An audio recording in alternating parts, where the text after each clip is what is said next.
ব্যক্তিগত telecom company Airtel আৰু জিঅ'ই বৃদ্ধি কৰিলে ৰিচাৰ্জ প্লেনৰ মূল্য। একাংশ বাতৰিত উল্লেখ কৰা হৈছে যে ইয়াৰ ফলত বহু লোকে BSNLলৈ স্থানান্তৰিত হৈছে। এই ধাৰা দ্ৰুতগতিত বৃদ্ধি পাইছে। অসংখ্য এয়াৰটেল আৰু জিঅ' ব্যৱহাৰকাৰীয়ে নিজৰ মোবাইল নম্বৰ BSNLলৈ পৰ্ট কৰিছে। এই ধাৰাটোৱে ছ'চিয়েল মিডিয়াত যথেষ্ট চৰ্চা লাভ কৰিছে, য'ত বহু ব্যৱহাৰকাৰী মূল্য বৃদ্ধিৰ বাবে নিজৰ হতাশা প্ৰকাশ কৰিছে। ইয়াৰ উপৰিও টাটা কনচালটেন্সি ছাৰ্ভিচেছ TCS আৰু BSNLৰ মাজত 15,000 কোটি টকাৰ নতুন চুক্তি। TCS আৰু BSNLে একেলগে সমগ্ৰ ভাৰতৰ 1000খন গাঁৱত 4G ইণ্টাৰনেট সেৱা প্ৰৱৰ্তন কৰাৰ পৰিকল্পনা কৰিছে। অদূৰ ভৱিষ্যতে ইণ্টাৰনেটৰ গতি দ্ৰুত হোৱাৰ প্ৰতিশ্ৰুতি দিছে। বৰ্তমান 4G ইণ্টাৰনেট সেৱাৰ বজাৰত জিঅ' আৰু এয়াৰটেলে আধিপত্য বিস্তাৰ কৰিছে।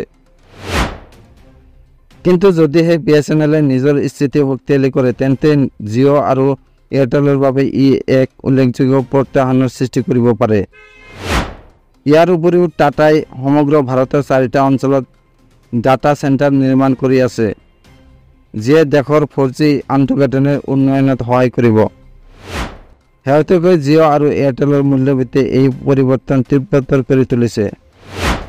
যোৱা মাহত জিঅ'ই ৰিচাৰ্জ প্লেনত মূল্য বৃদ্ধিৰ কথা ঘোষণা কৰিছিল। তাৰ পিছত দ্ৰুতগতিত এয়াৰটেল আৰু VI ভোডাফোন আইডিয়াৰ পৰাও একেধৰণে ঘোষণা কৰা হৈছিল। জিঅ' আৰু এয়াৰটেলৰ নতুন মূল্য 3 জুলাইৰ পৰা কাৰ্যকৰী হোৱাৰ বিপৰীতে VIৰ নতুন মূল্য 4 জুলাইৰ পৰা আৰম্ভ হয়।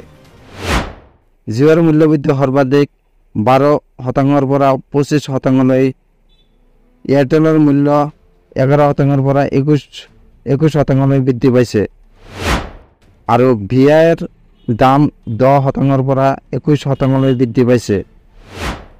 ছ'চিয়েল মিডিয়াত আটাইতকৈ চোকা প্ৰতিক্ৰিয়াৰ সৃষ্টি হৈছে জিঅ'ৰ ওপৰত, যাৰ ফলত বহু ব্যৱহাৰকাৰীয়ে BSNLৰ ফালে মুখ কৰিলে।